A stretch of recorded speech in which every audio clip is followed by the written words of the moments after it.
Welcome back guys. तो YRF ने alpha का टीजर ड्रॉप किया है और टीजर के पहले 30 सेकंड्स में इतना कुछ कॉपी दिख गया है कि सोचो अगर चंद सेकंड्स में ये हाल है तो पूरी फिल्म में क्या होने वाला है। टीजर रिलीज होने के कुछ घंटों में ही इंटरनेट पे ला फेम निकिता के सीन्स के साथ side by side comparison viral होने लगे और सिमिलैरिटीज इतनी ऑब्वियस थी कि इसको इंस्पिरेशन बोलना भी इंसल्ट होगी इस मूवी की। तो समझते हैं कि एग्जैक्टली हुआ क्या है। तो अल्फा YRF स्पाई यूनिवर्स की पहली फीमेल लीड मूवी है। इस मूवी में आलिया भट्ट है, शार्वरी है, बॉबी देओल है और अनिल कपूर भी है। कॉन्सेप्ट ये है कि बॉबी देओल ने आलिया भट्ट को बचपन से स्पाई बनने के लिए ट्रेनिंग दी है और अब 18 साल की एज में उसका पहला मिशन आता है। टीजर का ओपनिंग सीन है कि बॉबी और आलिया एक रेस्टोरेंट में बैठे हुए हैं, बर्थडे डिनर चल रहा है। बॉबी एक कार्ड देता है जिसमें होटल का नंबर लिखा होता है और बोलते हैं कि ये तुम्हारी फर्स्ट मिशन है। और बस यही वो एग्जैक्टली सीन है जो डिट्टो कॉपी कर दिया है ला फेम निकिता से, जो कि 1990 की एक फ्रेंच मूवी है।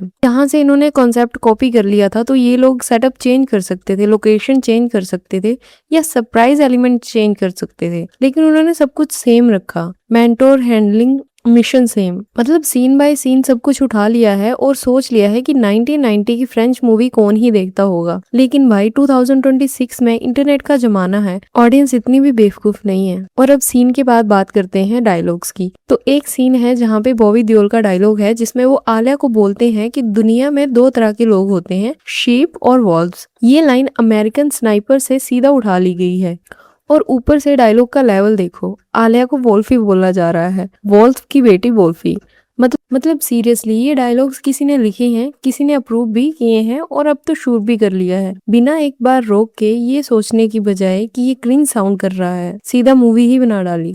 और सबसे इंटरेस्टिंग बात यह है कि इस फिल्म की स्टोरी रिपोर्टेडली उदय चोपड़ा ने लिखी है, द लेजेंड उदय चोपड़ा। तो एक्चुअली स्टोरी लिखी नहीं है, बस इधर उधर से डिट्टो कॉपी कर ली गई है और ड्राफ्ट बना दिया गया है, और वो भी इतने बड़े बैनर की मूवी। अब आलिया के बारे में बात करते हैं क्योंकि ये सबसे बड़ा इशू है। देखो, आलिया अच्छी एक्ट्रेस है, एक्सप्रेसिव है, इमोशनल रोल्स में काफी अच्छा काम किया है उन्होंने। गंगूबाई, हाईवे जैसी फिल्म्स में उनका काम जेन्युइनली अच्छा लगा था, लेकिन स्पाई एजेंट, एक्शन थ्रिलर ये उनका जोन नहीं है। और ये टीजर में क्लियरली दिख भी रहा है, ना फिजिकलिटी आ रही है ना वो रॉनेस नजर आ रही है जो एक ट्रेंड किलर में होनी चाहिए।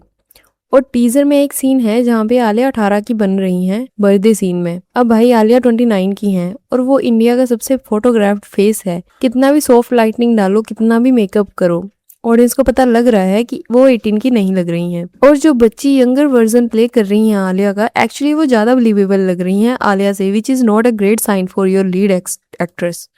और फिर अगर फाइटिंग सीन्स की बात करें तो वो तो अलग ही लेवल पे क्रिंज हैं।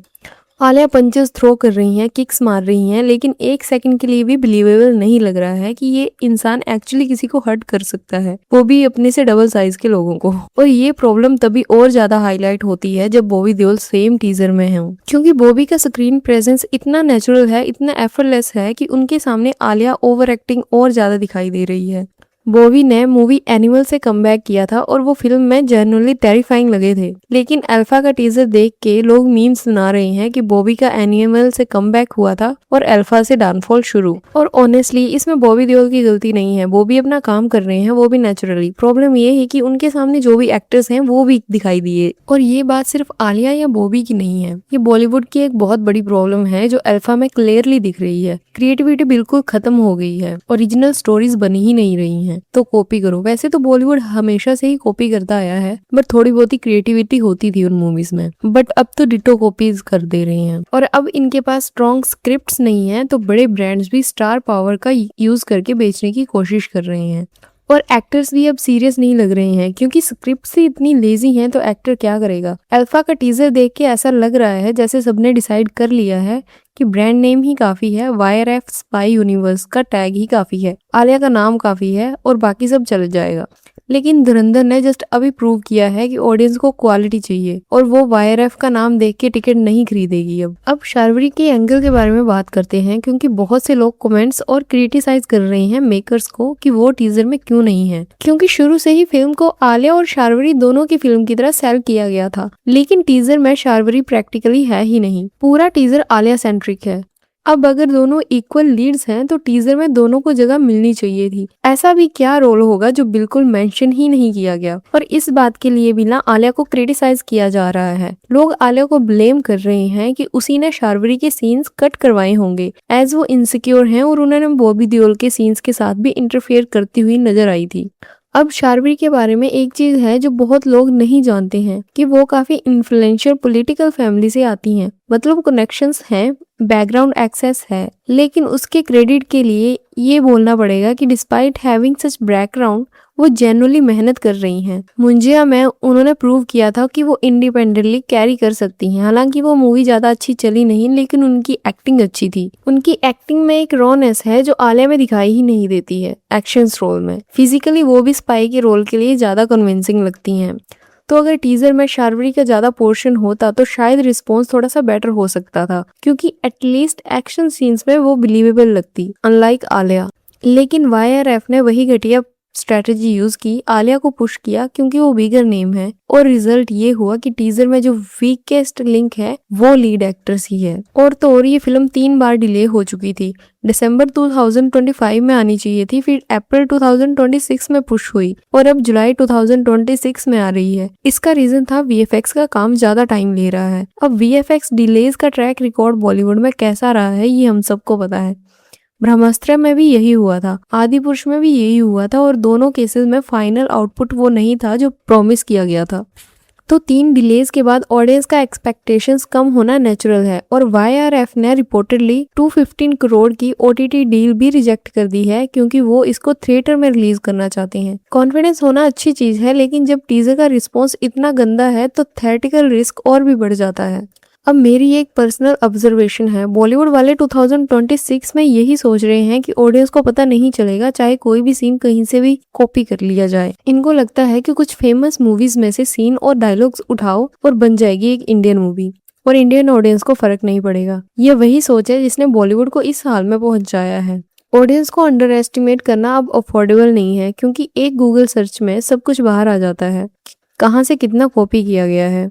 और एक बात है जो मुझे पर्सनली बॉदर करती है, वो ये है कि YRF ने आलिया को एज ए लीड क्यों चूज किया। YRF स्पाई यूनिवर्स में टाइगर है, जिसमें कैटरीना है, पठान में दीपिका है, और दोनों एक्ट्रेसेस फिजिकली और पर्सनैलिटी वाइज स्पाई रोल्स में बिल्कुल फिट बैठती हैं। कैटरीना की फिजिकलिटी और दीपिका की स्क्रीन प्रेजेंस है। अल्फा में पहली बार फीमेल लेड मूवी बनाई जा रही थी और लीड चूज किया आलिया को, जिसके स्ट्रेंथ्स बिल्कुल डिफरेंट है। ये कास्टिंग डिसीजन ही क्वेश्चनेबल है, क्योंकि अगर आपको फीमेल लेड स्पाई मूवी बनानी है तो ऐसी एक्ट्रेस चाहिए जो फिजिकली उस रोल के लिए ऑन करे, और आलिया वो एक्ट्रेस नहीं है, चाहे उनकी एक्टिंग कितनी भी अच्छी हो दूसरे जॉनर्स में। और इस सब के बाद मुझे लगता है कि अल्फा का रिलीज इंटरेस्टिंग होने वाला है, क्योंकि अभी से इतना बैकलैश है टीजर पे, और मूवी जुलाई में आ रही है। और जब तक ट्रेलर्स आएंगे और अगर वो भी इसी क्वालिटी के हुए तो सिचुएशन और भी मुश्किल होगी। और आलिया के लिए पर्सनली ये भी एक टफ फेज है, क्योंकि कैनेस का ड्रामा जस्ट अभी ठंडा हुआ था और अब अल्फा की कंट्रोवर्सी आ गई है। बैक टू बैक सेटबैक्स से रिकवर करना इजी नहीं होगा, और अगर अल्फा अंडर परफॉर्म करती है तो करियर ट्रैजेक्टरी के लिए अच्छा सिग्नल नहीं होगा। So that's all for today guys. क्या आपको लगता है कि ये लोग इतना बैकलैश और क्रिटिसिज्म लेने के बाद अच्छा आउटपुट देने के लिए एफर्ट्स करेंगे, या फिर आगे भी ऐसी ही क्रिंज एक्शंस और लेजी राइटिंग वाली मूवीज देखने को मिलेंगी, और वो भी बिग बैनर से? और क्या आलिया स्पाई के रोल में फिट बैठती है या नहीं, या फिर कौन सी एक्ट्रेस ज्यादा बेटर होती? कमेंट्स में जरूर बताओ, और अगर वीडियो पसंद आए तो लाइक करो और चैनल को सब्सक्राइब जरूर करो। Thank you.